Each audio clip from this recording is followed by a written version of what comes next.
Alright, let's check the engine over, make sure everything's good with the aircraft, and then let's go to the beach.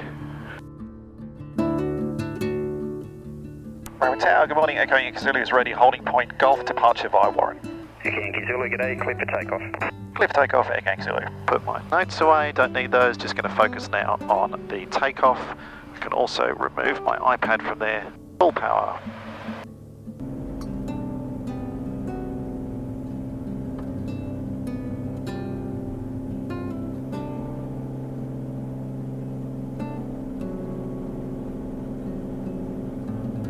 Runway, flaps go away. And 500 feet, my caps is now available, going to make a left turn.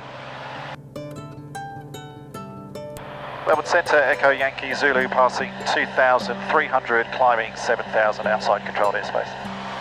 Echo Yankee Zulu, Melbourne Centre, g'day, identified. There's no observed traffic. Echo Yankee Zulu. Okay, so where I am at the moment, I can climb up to 4,500, you can see that there, that's 4,500 is my ceiling. And when I get to Warren, even just a little bit before, but basically when I get to Warren, I can climb up to 8,500. Now I filed 7,000 feet as my maximum altitude, but the main consideration for me now is until I get to this blue line just there on the right hand side, I can't go above 4,500 feet. So I'm past the boundary for 4,500, so I can actually put my climb altitude all the way up now to my final cruise altitude, which is 7,000 feet. And this little blue, they call it the banana bar, this little blue curve shows me that's where I am, and that's where I'll be when I get to the altitude that I've pegged, which is 7,000 feet. Okay, leveled off. Got the RPMs back to 2,500. I'm going to lean the mixture now. And just as that's settling, now you can see we're about 64% power burning, 13 gallons an hour, and that's giving me a true airspeed of 155 knots. But look at that tailwind. But of course, for any flight that's two-way, it's a there and back for me today. Great on the way there, it'll be a bit of a slog on the way home.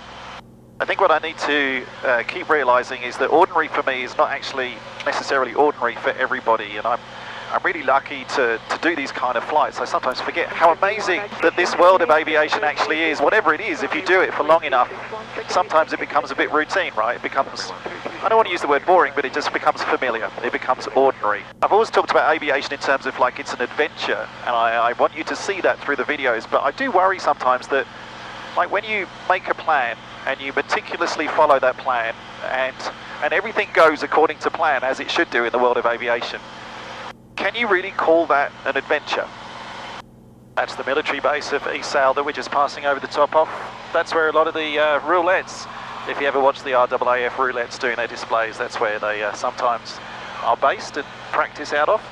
Here in Australia we have three levels of military airspace, RA1, RA2, RA3. RA1 is, you can normally plan to fly through the airspace and normally you'll get a clearance. RA2 is, again, you can plan to fly through the airspace, but you have to go via designated waypoints as listed in URSA, which is basically our pilot supplement.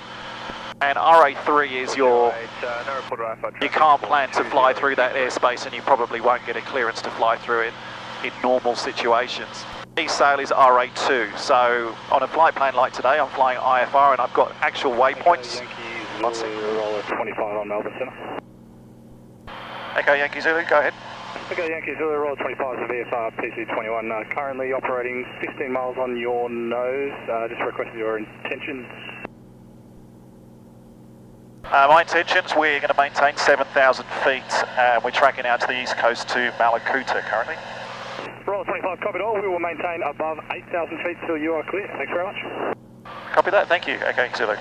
And yeah, so East Sale is RA2, which means that I can fly through it on an IFR flight plan because I've got specific waypoints entering the airspace and leaving the airspace. Yankee Zulu, roller 25, we're visually clear of you behind, enjoy your flight. Thank you very much, and likewise, enjoy yours, Echo Yankee Zulu. I'm going to load in the RNAV 36, and I'm going to go via Malakuta to Sierra Juliet. So we're still a way out at the moment, but when I get a bit closer, what I'll do is I'll request traffic. I'll come along to this waypoint here, to Sierra Juliet, and then yeah, just practice the RNAV into runway 36. I'm pretty confident the wind's going to be coming from the north. That's what it looked like when I looked at the weather earlier.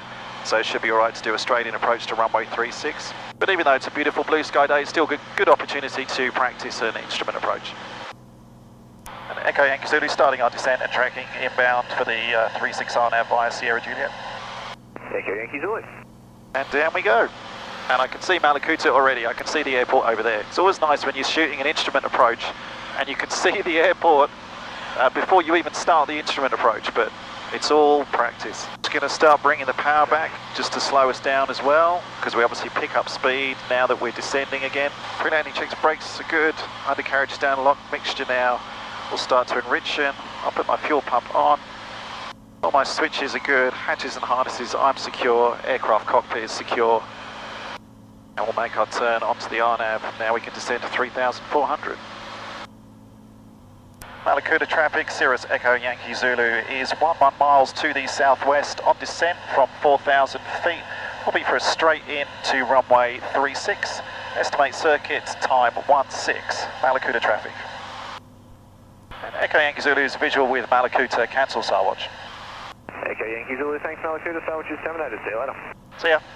And we're on the glide slope. We're on local, well, it's not really the localizer, we're on the GPS path.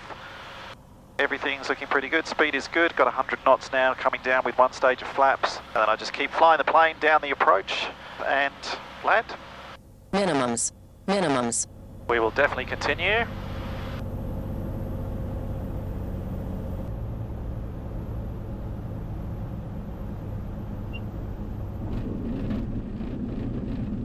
Malakuta traffic, Echo Yankee Zulu is backtracking runway 36, Malakuta. Temperature on the ground, 25 degrees Celsius.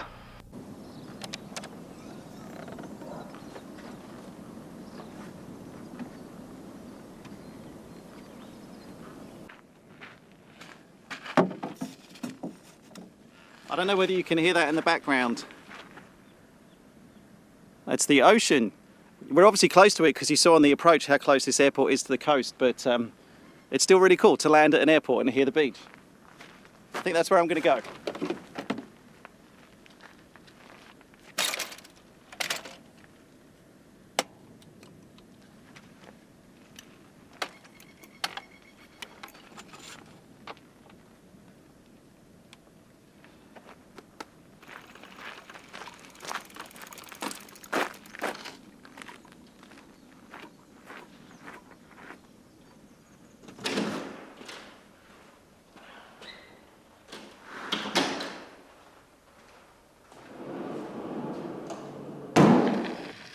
Being a good, safe pilot, anyone who's watched this channel for a while will know that yes, you can't ride a bicycle in Australia legally without wearing a helmet. I have been caught on that fact in the past. I'm not going to get caught on that fact again.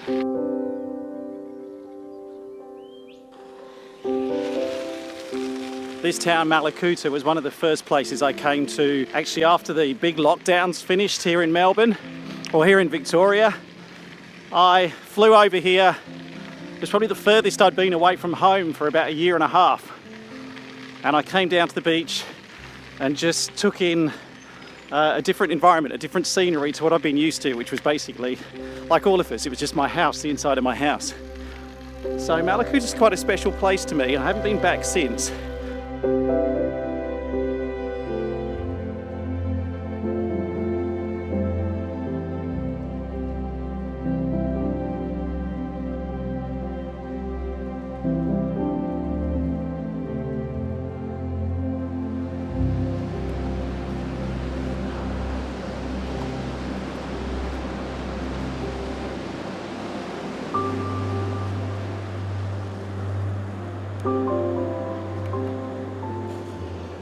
Brought myself a little packed lunch to have on the beach today.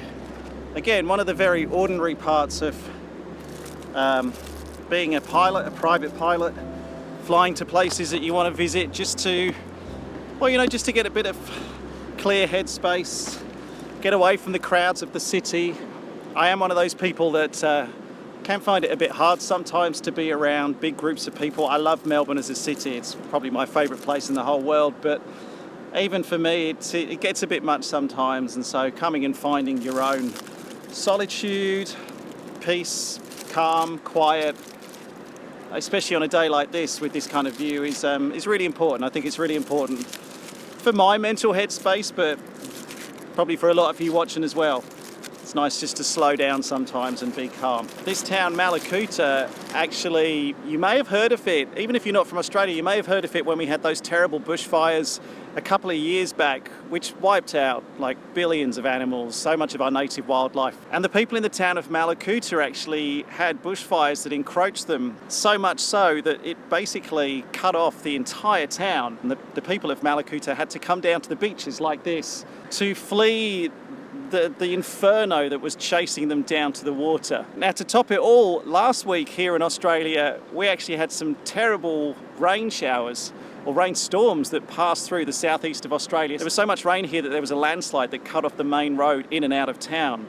So for the second time in a couple of years, this town actually got cut off from the rest of Australia because of this extreme weather event that happened. I think it really puts it into perspective coming to places like that. I think that's why I like travel so much. It widens your viewpoint, it expands your horizon, gives you a whole new perspective. I started this video talking about how worried I was about losing views. I think you come to a town like this and you realise there are other people on this planet who may have actually lost so much more than something as trivial as that. It really does put things into perspective. Should I climb that?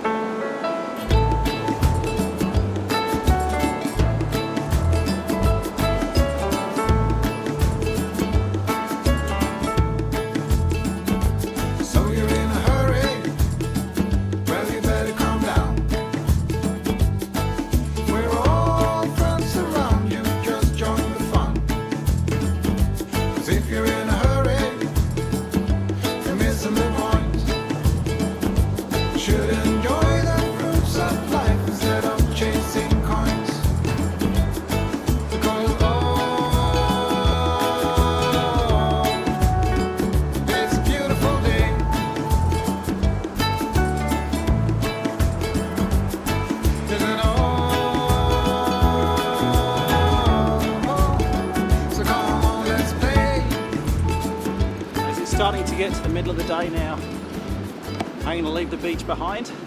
It's starting to get pretty warm down here, so I figured I may as well head back to the plane, because the sooner I get back to Moorabbin, hopefully the lighter the traffic will be down there. Although saying that, even just saying it out loud, I know that's wrong. Moorabbin's going to be busy now. I think the flight on the way here was tailwind and very little traffic. On the way home now, it's going to be all headwind and a lot of traffic.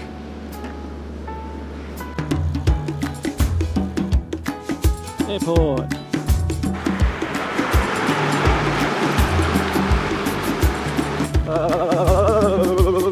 The corrugations.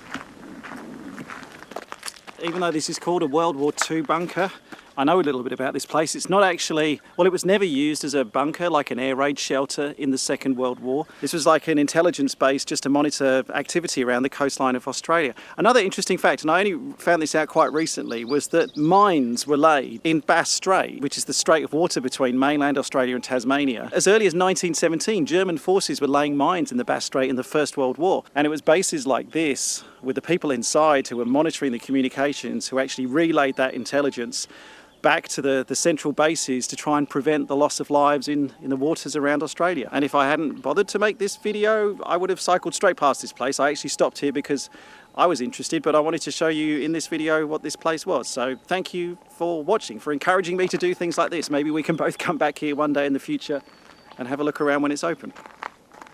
Okay, back to the plane.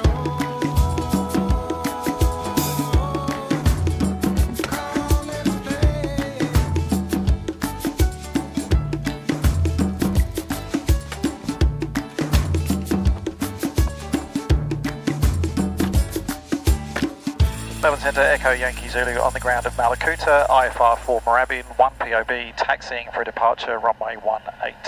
So yeah, nothing back from them, so I'm going to go back to the CTAF and I'll call them when I'm in the air.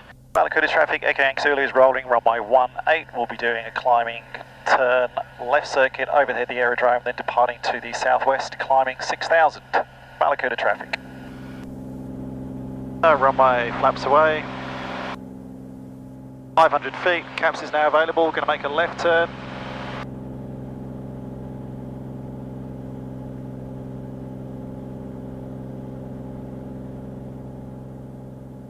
That's so pretty. Malakuta traffic, Echo Yankee Zulu departs overhead the aerodrome, passing 2,300, climbing 6,000. We're tracking to the southwest, Malakuta. And now we try Melbourne Centre. Melbourne Centre, Echo Yankee Zulu with departure. Echo Yankee Zulu, Melbourne Centre. Echo Yankee Zulu departed Malakuta, time 5:09. We're passing 4,000, climbing 6,000. Next waypoint, tyres. Echo Yankee Zulu, squawk 4022, no port alpha, traffic 6,000. 4022, copy the traffic, Echo Yankee Zulu. Echo Yankee Zulu, QNH 1012. 1012, Echo Yankee Zulu. A little bit bumpy on the way back now, but that's to be expected. It's getting warmer as the day goes on. There's also the wind coming from the right-hand side of the aircraft at the moment. The closer I get to Melbourne, the less we should feel the effects of the wind blowing over those mountains. East Sail Centre, Echo Yankee Zulu, currently maintaining 6,000. Request clearance to track through East Sail, tyres, East Sail and Bulko. Echo Yankee Zulu, sail approach, identified 10 miles east of tyres, cleared tyres, East Sail plan route, 6,000, East Sail QNH 1010. Clear tyres, East Sail, 6,000, planned route, and apologies, say again, QNH, Echo Yankee Zulu. Echo Yankee Zulu, QNH 1010. And 1010, Echo Yankee Zulu, thanks. Also quite a way off the coast here at the moment. I'd say, looking at the map, we're about 5 miles off the coast right now. Echo Yankee Zulu, sail approach. Echo Yankee Zulu, go ahead. Echo Yankee Zulu, there is military traffic in the area of your operations. They are operating in the training area, not below 6,500. Copied, we'll remain at 6,000 and look out for the traffic, Echo Yankee Zulu. Echo Yankee Zulu. If I can hold the camera still enough, I can show you some of the flooding that's down there on the Latrobe River. That's another indication of the rain that affected Malakuta, that cut them off from the rest of the country last week. Some of our rivers still in flood, even a week later. The next part of this whole journey, of course, is then getting into Melbourne itself. And as I alluded to before, I'm pretty sure Moorabbin's going to be pretty busy. With these videos, though, I really think I've got to just stop chasing that constant validation, stop trying to really strive to get this perfect story every single time. And I've got to train myself into, I think, just enjoying the process more. I've got to enjoy the process. That's what I want to do better in 2024, just to be more authentic with what I'm sharing on this channel and to really show you what it's like to be able to, you know, have the privilege and pleasure of being a pilot and enjoying this world of aviation that so many of you as well enjoy in the same way that I do. I'm so glad that I filmed this today, because I can look back on this video now and I can remind myself that maybe this is a bit of a point for me to realise that what's ordinary for me may be extraordinary for someone else. And it's the adventure, the aviation, the curiosity, the challenging yourself to do something a little bit more. That's the extra bit that sits in front of ordinary. Now let's go and battle that traffic into Moorabbin to get home. Melbourne Centre, Echo Yankee Zulu passing 4,200, visual descent into Moorabbin. Echo Yankee Zulu. Echo Yankee Zulu just coming into here 12 o'clock at 2,400, approaching GMH as VFR traffic. Currently they're heading to the north, their intentions are unknown. Looking, Echo Yankee Zulu. Traffic sighted, we're just going to go underneath them, Echo Yankee Zulu. Echo Yankee Zulu, thanks, your identification's terminated. Contact Moorabbin Tower now for your onwards clearance. See you later. Over to Moorabbin Tower, thanks for your help, Echo Yankee Zulu, see you. Traffic 1201, high, 2 miles. Oh, goodness me. Yeah, one there, okay, I've got him. Cessna's coming out, he's going across the top of us, the other one was going straight across, they're both okay. Mid-downwind for a full stop. 1201. Echo Yankee Zulu over the field for the western circuit.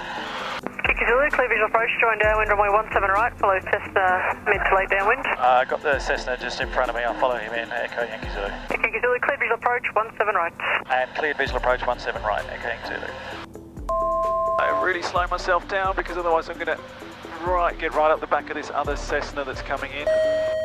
Traffic, 10 o'clock. I know, I got him.